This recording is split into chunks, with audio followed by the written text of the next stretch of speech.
Welcome back to my channel, and today back to a new video, and in this video we are going to discuss a new topic of class 7th, kings and kingdoms, your chapter number 2 of history. Many new dynasties emerged after the 7th century. Map 1 shows the major ruling dynasties in different part of subcontinent between the 7th and 12th centuries. So here many new dynasties are emerged out, means come out from the 7th century. And in map 1, as you can see here of the screen, map 1 shows the major ruling dynasties in different part of subcontinent between the 7th and 12th centuries. So next topic is your emergence of new dynasties. By the 7th century, there were big landlords or the warrior chief in the different region of subcontinent. Existing kings often acknowledged them as their subordinates or samantas. So here in 7th century, there were big landlords and warrior chief in different region in any subcontinent, in every subcontinent. Their existing kings often acknowledged as their two known as samantas or subordinates. They were expected to bring the gifts for their kings or overlords to be present at their court and provide them a military support. As samantas gained the power and wealth, they declared themselves to be Mahasamantas or Mahamandaleshwar. So here is talking when they have become the more powerful, more wealthy, the samantas become like this. So they no less as and they overthrew from the kingdom and they make like own king. And they known as the Mahasamanta, they declared own name by himself as Mahasamanta or Mahamandaleshwar. They brings gift for the king, so they give the some overlords to grant land, a piece of land. So they are bringing gifts for them and provide a military support as they are. So Mahamandaleshwar means the great lord of circle of region and so on. Sometimes they asserted that their independence from the overlords. One such incident was that over the Rajputas in Deccan. Initially, they were subordinate to the Chalukyas of Karnataka. In the mid-8th century, Dandi Durga Rajputa chief. So here is talking when the Rajputa in Deccan, there is a one person in a Chalukya dynasty in a Karnataka when there is a mid-8th century is going on, and there is a person Danti Durga.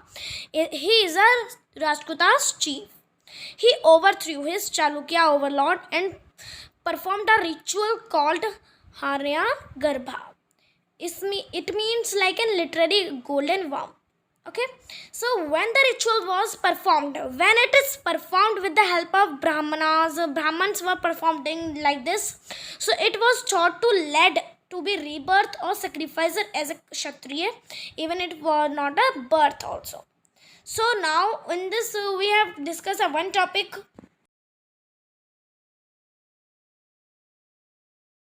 So now after it, in the other case, men from their enterprising families use their military skills to carve out from their kingdoms, from their kingdoms. So they are also using the military skills. For instance, the Kadamba Mayurshram, and the Gujra Patihara.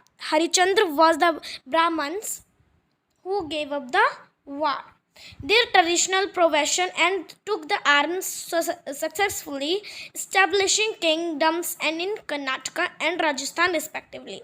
So Kadamba Mayushram was providing their traditional profession to took an army successfully establishing kingdoms in Karnataka, and Gujar Pathiara is establishing in Rajasthan. Let's move on to our second topic. Many of these new kings adopted high-sounding titles such as Mahadhiraja, great king, overlord of kings, Tribhana, Chakravartin, a lord of three words, and so on. However, in spite of such claims, so here the many new kings that they're adopting a very huge titles names such as Maharaja, Dhiraja. It means the great king. Okay, in this way they are adopting many names. Now comes on second page number. They often shared power with their samantas as well as with association of peasant traders and Brahmins. So they are also sharing their power. They are all also sharing. Okay, they have also duty to share their power with their samantas as well as The kings have to share the samantas as well as the peasants, traders, and brahmins. In each state, resources were obtained from the producer. That is the peasants, cattle keeper, artisan, who were often by persuaded or compelled to surrender part of what they produce. So here, in each state, in every state, there are resources to obtain these producers, like there is a peasant, a cattle keeper, artisan, who gave up the persuaded or compelled to surrender part of what they produce, anything what they want to produce. Sometimes they were claimed as rent due to lord who asserted that he owned the land.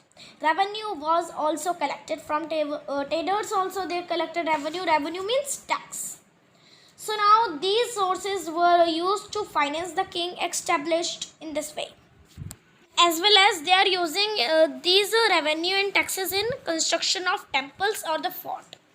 They were also used to fight the wars, which were turned into expected to lead the acquisition of wealth in the form of plunder and access to land, as well as route traders, or we can say traders' routes. So here they are taking tax for the construction of temples, forts. Like in this way, they are performing the fight war. Also, they are expected to lead a acquisition of wealth, to form a plunder or access to a land, to as well as from the traders' routes also. The functionaries of the collecting revenue were the generally recruited from the influential families, and the position were often hereditary. This was true about the army as well. In many cases, close relative to the king's help in this position. So now we are going to discuss about the next topic, that is your prashastis and land grants. Prashasti contain details that may not literally true, but they tells how the rulers wanted to depict themselves as valiant, victorious warriors. For example, these were composed by the learned brahmanas who occasionally helped in the administration. So it means prashasti, first of all, means prashastis in praise of kings. So in that the scribes write prashasti in praise of kings. Like example, they are tell us that how the king is valiant, victorious, warrior, and these are written by the learned brahmins. Now, king often rewarded brahmins by granted a land. These were recorded in a copper plate, which were given to those who received the land. Now they are going to give rulers were going to give some piece of land and a grant of land to the brahmanas, so they can identify by this. In the copper plate, it has a proof on it. Now here the prashasti is written by the Nagabhat. Here you can see. Now come on, next topic. Your next topic is your also in that also written by what given with the land. So this will be read by yourself. Now come downwards. Unusual for the 12th century was long Sanskrit poem containing history of kings who ruled over Kashmir. It was composed by an author named Kalhana. He used a variety of sources including inscriptions, documents, eyewitness accounts, and earlier stories to write his account. Unlike the writers of prashastis, he was often critical about rulers and their policies. Okay. So now come on next topic, that is a warfare for wealth. For that, first understand the meaning of it. It means that in 12th centuries, it was written the long Sanskrit poem containing the history of kings who ruled over the Kashmir. Okay, in that it was composed by which author? The name of that author is Kalhana. It was used varieties of sources. He was used these sources, variety of sources, in like example, including of inscriptions, documents, eyewitness accounts, and the earlier stories to write his account. Unlike the writers of prashastis, even was critical about his ruler or their policies also. Okay, now we are going to learn. Let's start next topic, that is the warfare for wealth. Okay. You may have noticed that each of these ruling dynasties were based on specific region. At the same time, they tried to control other areas also. They become a big dynasties their whole. One particularly prized area was the city of Kannauj in Ganga Valley. For centuries, the ruler belonging to Gajjar Patihara, Rajputas and the Pala dynasty fought for over control of the Kannauj because there was the three parties in the long drawn conflict. Historians of the describe as it is the tripartite struggle. Now here you have noticed that there is a ruling dynasty which was based in a specific region. At the same time, they are trying to control the other areas also. The other area that they want to try is Kannauj. Now in Kannauj, there is the Ganga Valley, and for many centuries, the rulers are belonging to Gujjar Patihara, Rajputas, and Pala dynasty fought for their control on Kannauj. They were three parties in long draw conflict. Historians and their historians want to describe they are the three party struggles. Now you have cleared that what is the mean by three party struggle. Now let's move on your second para. As we will see in page number 62 and 66, rulers also tried to demonstrate their power and resources by the buildings large temples. So when they attacked one another kingdom, they often chose to target temples, which were sometimes extremely rich.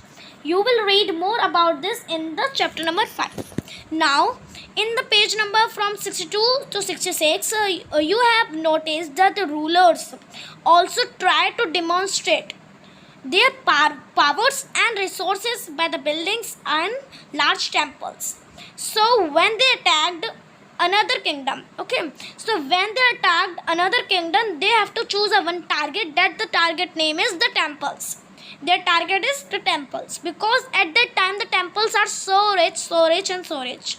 You may can see read more about it in this chapter number 5. Now comes on your third para. One of the best known of such rulers is Sultan Muhammad of Ghazni. Okay, this is a best ruler. You have to learn this name of best ruler. It is belonged to Afghanistan and he ruled from 1997 to 1030 and extended control over part of Central Asia, Iran and northwestern part of subcontinent. He raided the continent almost everywhere of the earth, almost the part of. His target was wealthy temples, included that the Somnath, Gujarat. Okay, most of the wealth Muhammad carried away was used to create a supplemented capital of their Ghazni.